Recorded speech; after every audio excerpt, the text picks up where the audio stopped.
Well, welcome. I'm so happy to have you. I know you have a pretty long history in the industry. You started when you were pretty young. So I just want to start off right off the bat with the question about what inspired you to get into the industry and what did that journey look like since you were so young? Yeah, yeah. Oh, wow. So, yes, I did start really, really young. I think it's because my parents, they were professional musicians and artists. My mom was a professional singer in the Philippines, and then my dad, he was also an aspired singer. But they actually met here in the United States, and they met here in the United States. My dad hosted like these auditions to finding a female counterpart for weddings. And then my mom auditioned and they became wedding singers, eventually creating a DJ company and traveling and doing local like festivals and things like that for events and things. And so they would tag us along, my sisters and I. So they pretty much taught us how to sing. It became just a part of my life, essentially every weekend. So I've been to over like 50 weddings because, yeah, because my parents and my sisters, we would all just travel and perform together. So that really sparked my interest in performing and singing. And obviously in school, I was always in performing arts schools. So that also it was just part of my life for so long. And then eventually I decided, I was like, oh, wow. Well, my sisters and I, we started being asked to perform just on our own. And so we started singing in local festivals, NBA games, and in Sacramento. And so I think I was probably 12 years old when we started creating our own original music and started shopping ourselves as a separate group. And so long story short, it's just always been a part of my life. And then later on in life, after over 20 years of singing with my sisters together, we decided to part ways and actually find our individual careers. But it was always a part of me to want to continue pursuing entertainment as a career. And so I started acting. And then that's when I was like, okay, this is what I want to do. Well, it sounds like your parents need to have some type of movie made about their relationship that feels like, I don't know, it feels like some type of Hallmark movie, but in real life. So that's a great love story to tell your kids and to get to experience growing up. Yeah, But definitely. I know that you are, both into singing and acting, and I have a lot of listeners who are mostly interested in singing, mostly interested in acting, but the two are similar yet different. And I'd love to know from your perspective what the difference is, especially in the auditioning aspect of it. So, like when you go to audition for a musical or for a part that has a song that you have to perform versus something like You on Netflix, what is the difference between those auditioning processes? Oh, wow. Okay. So with auditioning for film and TV, it's essentially the same if you want to do like Broadway, but with film, there's just a lot of phases that you have to go through in the audition process. So just being able to have the audition in itself is a win because then you're like in the pile of maybes. And then once you get in front of the casting office and you're performing in front of the casting directors, they usually give you sides and then like they ask you to sing or dance 30 seconds of a number that's maybe alongside. Well, I guess, okay, just for film, we'll just go with film. You essentially go in front of the casting directors, and then if the casting directors like you, then they'll send you to the producers. And if the producers like you, then you go to network, and then you test so many stages.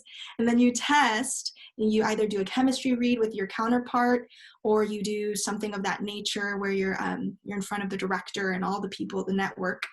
And it's usually like a panel. It's almost like an audition inside like a big room. And then finally you find out that you book it and then you do a table read. So there's a lot of phases. And at the end of the phases, you notice that it's really not about if you're the best or not. It's really about like if you're tall enough or if you're the same energy as the other person. So I always try to tell other actors who aspire to do this, like every layer is just you're building thicker skin throughout the way. So every layer or every stage of it is a win that you have to celebrate because just getting into the audition in itself is a victory.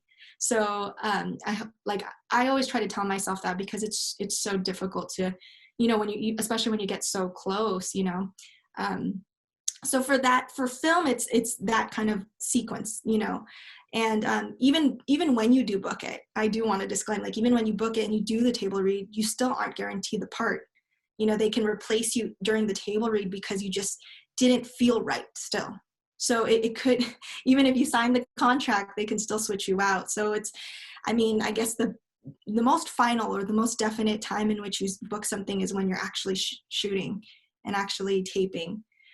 So that's for film and television. And then for Broadway, it's the same, it's similar in that sense, but you do have to prepare. It depends on what they either tell you what to prepare performance wise, and they usually have you sing live, and then they also have you prepare sides or like a dance number, and then it kind of goes through that process. But it's not necessarily like you don't test and things like that at the very end. But and then there's the music industry, just music in general. Back in the days, it was so different when my sisters and I were being shopped by major labels like Universal and Motown and Jive Records. You would actually literally be knocking, and they would artist develop you, create like a look and a sound, and you'd create a demo, and you would be knocking on these like executives' doors so they can sign you into a major record label. So it's so different, but it's also very similar in different ways. Yeah, and now with COVID and the changing industry, auditions have mostly become virtual for at least those early stages, you know, outside of table reads and probably final casting. How has that transition been for you? I mean, I've talked to a lot of people about what that's been like as far as film and television, but when you have to sing and it's over Zoom, I mean, what's that like? I think the singing part is not too bad. I think it still feels the same. It's when you have to read with someone else or perform with someone else, or if when you have to do a dance number. For example, I have an audition that I have to dance, you know, and it's like, oh my goodness, I have to figure out how I can space my area, light my area, and so those things are a little bit more difficult because you're having to pretty much independently produce the best possible self-tape you can produce in order to present yourself well in front of these casting directors. And it's almost like correlative to social media, right? Like you miss out on the things that you can't communicate in person. So you're like, when you're in an audition room in person and you're performing and you're singing, they're hearing the vibration of your voice in the room. They're feeling your energy, and you have to make sure you transcend your soul through camera now, and you have to make sure you're giving it your all in the dance move, because they can't really feel that essence or energy as much when it's through camera. So just being aware of that helps, and also knowing like you know, everyone's going through it, and so it kind of like takes away the pressure. But it's definitely a transition, for at least for me. Like, I feel like, oh my goodness, this is something I'm starting to adapt to.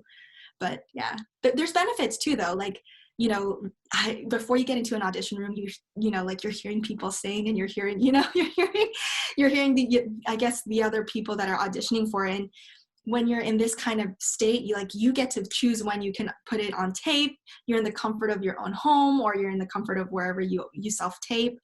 And then you can do it numerous times and not feel like, oh my gosh, I just ruined that audition I went into, you know? So there are pros and cons to the situation for sure. It's just being able to adapt and try to give your best considering the circumstances. Yeah, you know, you're saying that social media and that type of like Zoom audition makes it hard for people to understand you and understand your vibration or your energy. But you in particular have really used this time that we have been in lockdown to kind of take to YouTube and take to TikTok and get active there and get followers there and show your voice there.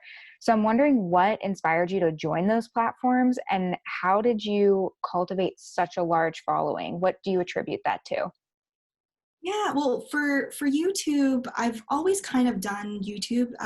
I always performed on YouTube, especially when my sisters and I were a group. We would put our YouTube videos up, and now I think because I have more time and I'm learning more and more about the channel, and I have the time to be able to produce my own things and really connect with an audience on that platform. As far as TikTok goes, I started TikTok back in 2019, and that was because of my goddaughter, my niece. She's 12 now, or she's turning 12 this year, and she was like, "You need to get on it." And I'm like, she always keeps me updated with the latest trendy thing because she's young and she's just so cool. And so I was like, oh, fine. And so we started doing TikToks back in December 2019. And then in January 2020, I stopped because I was like, I had to come back home. She's in Sacramento where I'm born and raised. So I had to come back to LA.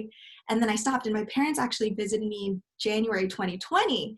And then my dad ended up having a stroke while they were visiting. Yeah, it was crazy, but he's okay now. So, but my mom and dad had to stay with me for 8 months during his recovery, almost all of 2020. So my mom and I started kind of using TikTok as a like a platform to grieve and also like enjoy, like, because we couldn't go out, we were taking care of my dad. And so I would sneak up on my mom and I'd be like, finish the lyric, and she would just belt out her, a song and she hated it, but it served really well and people loved it and were attracted to it.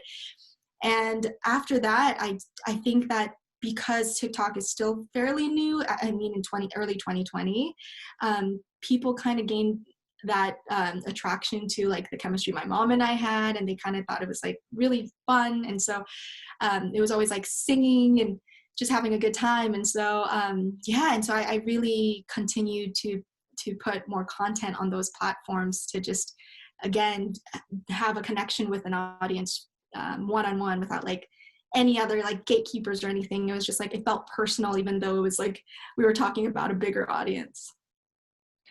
Yeah, you were definitely on that TikTok wave pretty early. If you joined in 2019, I mean, I held out until just a couple months ago. I was like, I'm not doing it. Everybody's obsessed with it. I'm going to waste way too much time. And then I downloaded it, and now most of my time is spent on TikTok. I don't create a lot of content, but I love just like it's so addicting. You know what I mean? And the algorithm really tailors it to what they think you want to see. And usually they're right. So it's hard to get away from, but somehow you've kind of taken that platform over and taken over YouTube, and you have so many different roles between social media and providing on those platforms, and then doing film and television and providing on that platform, and singing. I want to know, for you personally, which project have you done, and that can include something on social, that you've enjoyed the most, that you've had the most fun with, and why is that? Ooh, okay. So that's a tough question because I just love doing what I do. But I think if I would have to choose one, it would definitely be the film that I was in called Girl Who Left Home. And that film is it's just, I don't even know where to begin. It was the first film that I played as the lead. And when I first got the script from my manager, I was like, I read it and I was like, I don't care if I book the lead. I want to just be in it, because it was such on brand with like what I love, which was making sure I propel Asian American, Filipino American stories in mainstream media and entertainment. And I was always inspired by Selena, like her story, Selena Quintanilla, and like how she helped the Tejano music and the Mexican American culture, how she kind of put that in the forefront of the entertainment industry during her time. And as a kid, I would always like impersonate her and like sing her medleys. Like my sisters and I would start our set with her medley. And so I was like, I want to do that. Like, it was always kind of a thing that I wanted to do. And so when I got this script, I was like, oh my gosh, this is so something I want to just be a part of, because I knew based on the story, that's what it was trying to do. The story essentially is just a Filipino American girl who leaves her family to pursue a dream of being an actress and being on Broadway. And so there's singing in it. It's a feature film with a musical.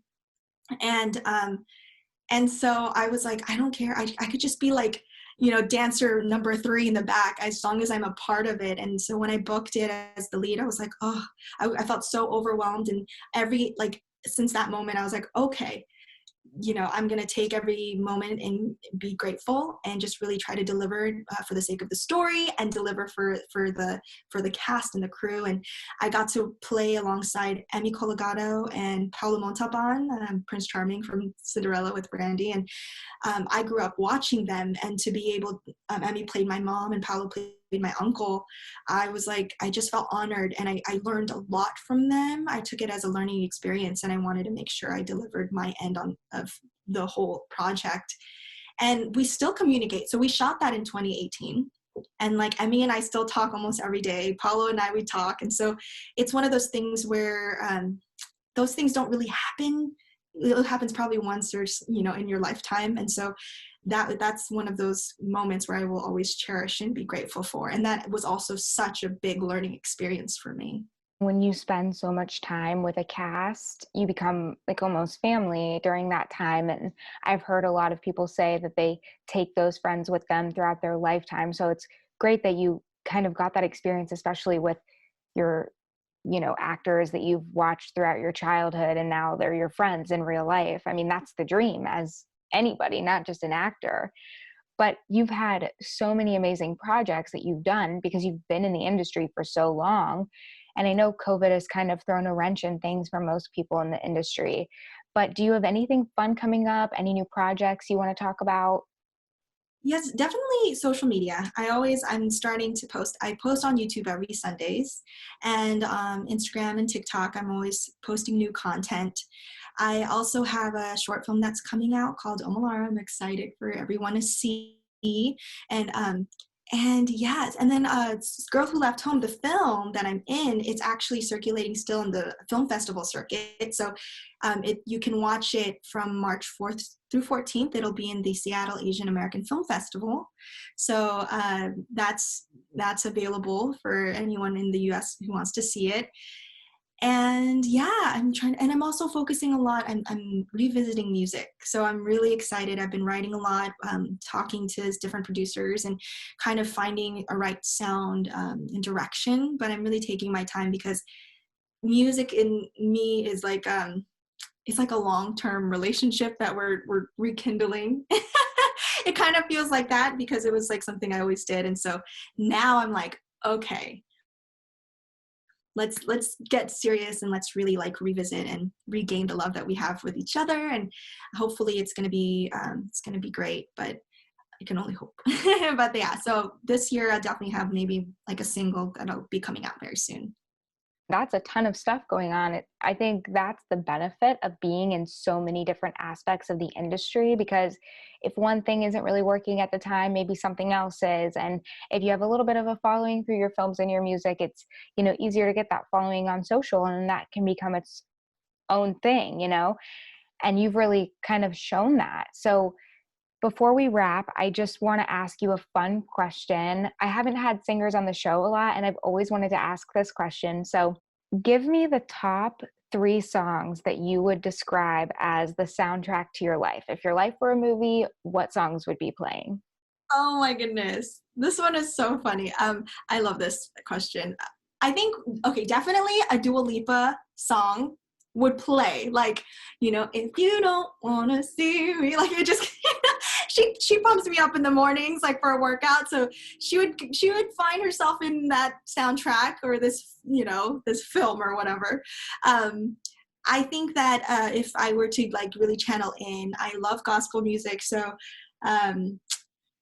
Open My Heart by Yolanda Adams or God Provides by Tamala Mann, like those ones, like that's like when I'm in my room and I want to just find myself and I'm just crying, or like that's like my release. And I think with the final one, I think is this one's a tough one. I would say India Ari, I Am Light. I love that song. That one's like a positive, peaceful Zen song. But I guess like, yeah, I think that I think I said 4, but the list can go on and on. Those are the 4 that I can think of right now, but it's ever changing, maybe next week it'll be like a rock song or something like that. Yeah, your vibe is so positive. I can't imagine you putting anything else besides like gospel Dua Lipa. Like that's exactly what I would have expected from you. Thanks so much for coming on. Seriously, it's been so much fun. I would love for you to let everybody know where they can find you, where they can watch your TikToks, listen to your music, and all of the above. Yeah, thank you. Well, thank you for letting me be a part of this. You can find me on TikTok at Haven_Everly, Instagram, Haven_Everly, YouTube, Haven Everly, just my name. You can find me, and then hopefully we can connect.